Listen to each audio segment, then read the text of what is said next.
नीश research के बाद immediately जो आपको जरूरत पड़ती है वो होती है आपकी डोमेन नेम सिलेक्शन। जब भी आपने डोमेन नेम सिलेक्शन करनी है तो कौन से फैक्टर्स हैं जो कि आपकी डोमेन नेम का पार्ट हो सकते हैं और कौन से ऐसे फैक्टर हैं जो कि आपकी डोमेन नेम में नहीं होनी चाहिए, तभी वो आइडियल डोमेन नेम सिलेक्शन कहलाएगी। आपकी डोमेन नेम का आइडियल स्ट्रक्चर क्या होता है, कौन से टूल आप यूज कर सकते हैं आइडियल डोमेन नेम सिलेक्शन के लिए। उसके अलावा इस वीडियो का बोनस ये है कि जब आप नीच फाइनलाइज कर लेते हैं तो उससे रिलेटेड टॉपिक्स कौन से हो सकते हैं जो कि आपकी नीच से रेलिवेंट होते हैं, उसका भी आइडिया देने वाला हूं। Welcome back to my channel.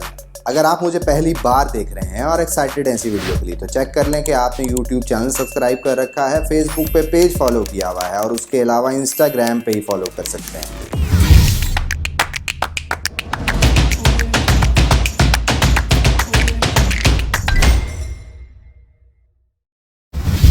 जी हाँ, मैं हूं Asfar, digital marketer, project consultant and a commercial blogger. आज की वीडियो को स्टार्ट करने से पहले आप चेक कर लें कि आपने इस वीडियो को लाइक किया हुआ है, क्योंकि सिर्फ आपका एक क्लिक मेरी मोटिवेशन, मेरी अपकमिंग वीडियोस के लिए बूस्ट कर देता है। जब भी आप डोमेन नेम सिलेक्शन करते हैं तो उसमें ये फैक्टर जरूर देखते हैं कि क्या उसमें बिजनेस नेम इंक्लूडेड है, ब्रांड नेम इंक्लूडेड है या नहीं। और डोमेन नेम सिलेक्शन का सबसे इंपॉर्टेंट फैक्टर ये है कि आपकी डोमेन .com होनी चाहिए, क्योंकि यूनिवर्सल TLD एक्सटेंशन है। जब भी आप किसी भी वेबसाइट की बात करते हैं तो आपके माइंड में .com ही आता है, तो इसलिए आपकी डोमेन नेम सिलेक्शन भी .com से रिलेटेड ही होनी चाहिए। जी हाँ, मुझे मालूम है कि इसको ढूंढना थोड़ा मुश्किल हो सकता है, पर आपने .com को ही फोकस रखना है। और प्रीमियम डोमेन की तरफ आपका बजट इजाजत देगा तो जाएंगे, अदरवाइज आपको .com $10 के अंदर ही मिल जाती है। तो आज की वीडियो में बहुत डिटेल से बताने वाला हूँ कि क्या आपको फॉलो करना चाहिए डोमेन फाइनलाइज करने से पहले और कौन सी चीजें फोकस करनी चाहिए जो कि आपकी डोमेन का पार्ट नहीं होनी चाहिए।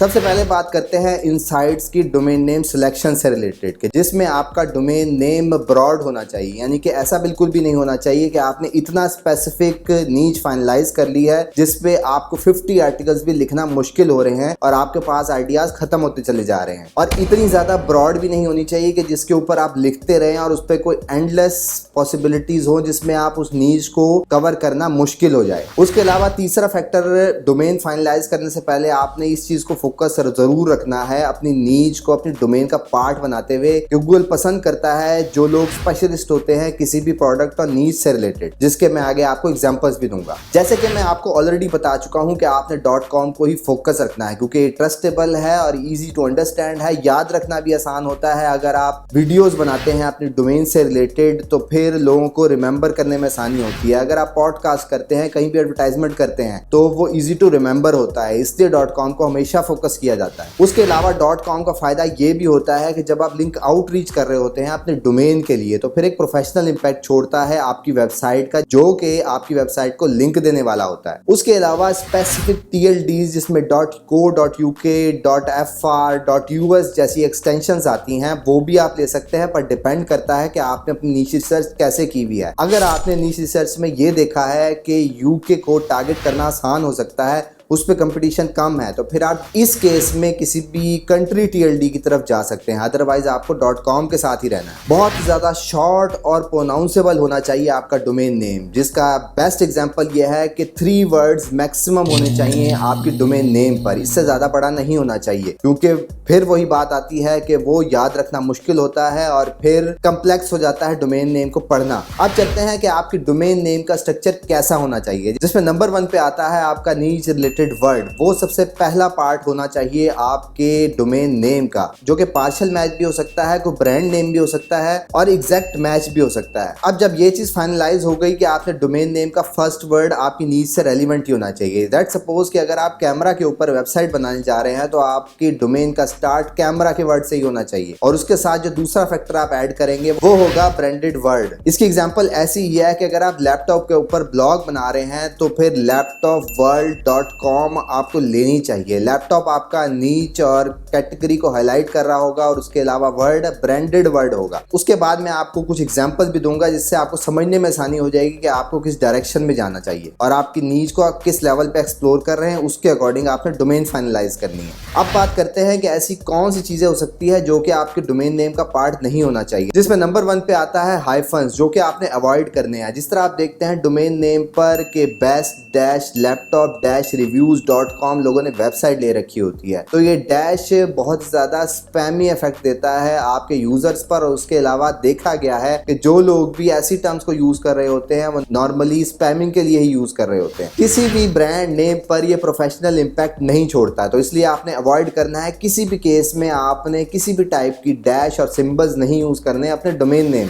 अब लेट सपोज आपने कैमरा की नीश को फाइनलाइज कर लिया है और आप कैमरे के ऊपर ही ब्लॉग बनाने वाले हैं, तो उसकी नीश रिसर्च कैसे होगी? जब आप कैमरे के ऊपर ब्लॉग बनाएंगे तो आपकी सब कैटेगरीज कुछ इस तरह से होंगी, जिसमें आएगा DSLR, lighting, tripod, lenses, flashes, bags और केसेस। उसके अलावा अगर आप इसको किसी और तरीके से मैनेज करना चाहते हैं जिसमें आप कंपनी को नहीं फोकस करना चाहते हैं और सिर्फ इन एक्सेसरीज की बेस पर डिवीजन करना चाहते हैं, तो फिर आपका स्ट्रक्चर अंडर $25, अंडर $50, अंडर $100 और अंडर $200 हो सकता है। उसके बाद दूसरी एग्जांपल है कि आपने फाइनलाइज किया हेडफोन को, और हेडफोन के ऊपर ही आपने वेबसाइट बनाई थी, तो आप headphoneworld.com जैसा डोमेन फाइनलाइज कर लेते हैं। तो इसकी सब कैटेगरीज हो सकती हैं। ब्रांड नेम जो कि होगा टोजो, आईजॉय, सोनी, नोट, सैमसंग, कोर्डिन, ट्राइबिट। और इसका बेस्ट फार्मूला तो ये है कि आप इसको कैटेगरी वाइज डिवाइड करें, जिसमें कैटेगरीज हो सकती हैं कि जो लोग गेमिंग से रिलेटेड है, एक्सरसाइजिंग से रिलेटेड है, रनिंग, रिकॉर्डिंग, स्केटबोर्डिंग, मोटरसाइकिलिंग और स्नोबोर्डिंग, उसकी कैटेगरीज आप बनाएंगे और उससे रिलेटेड आर्टिकल लिखेंगे, जिसकी एग्जांपल हो सकती है best headphone for gaming, best headphone for exercising, for running, for recording. अब ये आइडियाज कोई भी नीचे आपने फाइनलाइज कर ली है, तो ये आइडियाज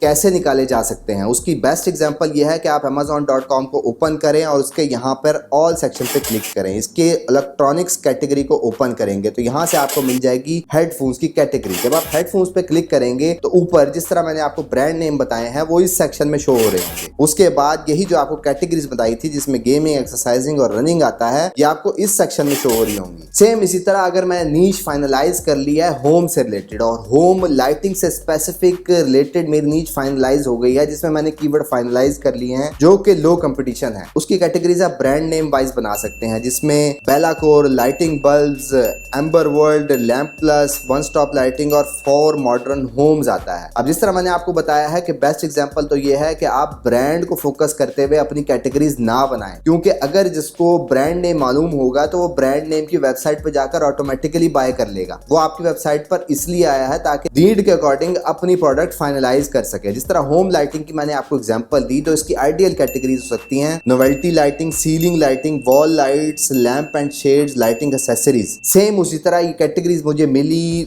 amazon.com पे जाकर ऑल के अंदर होम एंड किचन की कैटेगरी के अंदर लाइटिंग एंड सीलिंग का कॉलम था। यहाँ पर आपको ब्रांड नेम भी नजर आ रहे हैं जो कैटेगरीज। उसके बाद अगर आपने नीड वाइज उसको फिल्टर करना है तो यहाँ Amazon नहीं शो हो रहा होता है। इसी तरह अगर आप कोई भी नीच आपके माइंड में है तो आपने Amazon पे जाना है। अगर आप कैटेगरी वाइज कंफ्यूज है और आपको नहीं आइडिया हो रहा कि इसके अंदर कितनी टाइप्स की कैटेगरी हो सकती हैं, तो Amazon ने आपका काम आसान कर रखा है। किसी भी नीच के ऊपर अगर आप ऑलरेडी काम कर रहे हैं तो उसके आइडियाज भी आप इसी मेथड से जाकर ले सकते हैं, जिस तरह मैंने आपको एग्जांपल दी है। अब चलते हैं कि कौन से टूल्स को यूज करते हुए आप डोमेन सिलेक्शन कर सकते हैं, जिसमें आप जल्दी से जल्दी डोमेन ढूंढ सकते हैं, जो कि स्ट्रक्चर जो मैंने आपको ऑलरेडी एक्सप्लेन किया, जिसमें आपका नीश और ब्रांड नेम होना चाहिए। जिसके लिए आप सबसे पहले ये वेबसाइट ओपन करेंगे जिसका नाम है instantdomainsearch.com, और ये टूल बहुत ज्यादा फास्ट है किसी भी और वेबसाइट से। तो जिसमें आप सिंपली अपने 2 कीवर्ड लिखते हैं जो कि आपका नीच होता है। जिस तरह मैं यहाँ लिखता हूँ होम लाइटिंग। अब आपको नजर आ रहा है कि होम लाइटिंग ऑलरेडी किसी ने बाय की हुई है और वो मांग रहा है इस डोमेन के लिए $25,000। अब हमें इतने ज्यादा पैसे नहीं खर्चने हैं, तो इसलिए हमें $10 के अंदर ही डोमेन फाइंड करनी है। अब जब मैं सर्च करता हूँ इसके अंदर होम लाइटिंग, तो यहाँ पर आपको मल्टीपल एक्सटेंशन से रिलेटेड आइडियाज दे रहा है कि आप ये एक्सटेंशन भी ले सकते हैं। जिस तरह यहाँ मुझे नजर आ रहा है homelighting.blog, जो कि बेस्ट TLD है। पर अभी जैसे मैंने आपको पहले बताया कि हमने .com को ही फोकस रखना है, तो हम इस डोमेन पर नहीं जाएंगे और अपनी सर्च को कंटिन्यू करेंगे। उसके अलावा आप चेक कर सकते हैं एक और वेबसाइट है panb.com। यहाँ पर भी हम होम लाइटिंग सर्च करेंगे और उसके नीचे सी ऑप्शंस पे क्लिक करेंगे, तो यहाँ पर जो ब्लू हार्ट नजर आ रहे होंगे वो निशानी है कि डोमेन एक्सटेंशंस अवेलेबल हैं, और जो ब्रोकन हार्ट नजर आ रहे हैं वो नॉट अवेलेबल हैं। अब जब आपको मैंने बताया कि .com ही लेनी है और हमें कोई भी किसी भी और एक्सटेंशन की तरफ नहीं जाना, तो हम ब्रांड नेम कैसे फाइंड कर सकते हैं? उसके लिए बहुत ही जबरदस्त जबरदस्त आर्टिकल लिख रखा है instanthow.com ने, जहां पर वो बता रहा है प्रीफिक्स और सफिक्स जो कि आप यूज कर सकते हैं अपनी डोमेन नेम सिलेक्शन के साथ, जो कि आपका डोमेन नेम का पार्ट हो सकता है। उसके लिए आप इस लिंक को ओपन करेंगे जो कि मैंने डिस्क्रिप्शन में भी दिया हुआ, और यहाँ पर नजर आ रहे हैं आपको प्रीफिक्सेस और सफिक्सेस, मल्टीपल नेम। इसमें जो भी वर्ड आपको अच्छा लगता है, जिस तरह यहाँ मुझे सफिक्स के अंदर सेंट्रल बहुत अच्छा वर्ड लगा, इसको मैं अपने होम लाइटिंग के साथ सेम उसी तरह इंस्टेंट डोमेन सर्च के साथ सेंट्रल लिख देता हूं, तो यहाँ मुझे home lighting central.com available domain मिल गई है। इसी तरह जब आपको नीच से रिलेटेड डोमेन ढूंढने में मुश्किल आएगी तो फिर आप इस लिंक पे ओपन करेंगे। ये वो वर्ड्स हैं जो कि ब्रांडेड टेक्स्ट में यूज हो सकते हैं, जिसको आपने अपनी नीच के साथ ऐड करना है, तो इस तरह आपको नीच प्लस ब्रांडेड नेम हासिल हो जाएगा जो कि बहुत ही प्रोफेशनल इंपैक्ट देगा। तो ये थी आज की वीडियो डोमेन नेम सिलेक्शन से रिलेटेड। अगर ये तमाम बातें आपको अच्छी तरीके से समझ आ चुकी हैं तो फिर आप कमेंट में आई विल ट्राई इट लिखना मत भूलिएगा। उसके अलावा डोमेन नेम सिलेक्शन से रिलेटेड कोई भी आपका क्वेश्चन है या मैंने इस वीडियो में कोई चीज मिस कर दिया है तो फिर कमेंट में अपना क्वेश्चन जरूर प्लेस करें, मैं डिटेल रिप्लाई देने की कोशिश करूंगा। अपने दोस्तों को टैग जरूर करें जो कि ब्लॉगिंग स्टार्ट कर रहे हैं। जाने से पहले ये जरूर चेक कर लें कि आपने यूट्यूब चैनल सब्सक्राइब कर रखा है, फेसबुक पे पेज फॉलो किया हुआ है, और उसके अलावा इंस्टाग्राम पे ही फॉलो कर सकते हैं। That's all for today. Thank you very much. Have a good and safe day.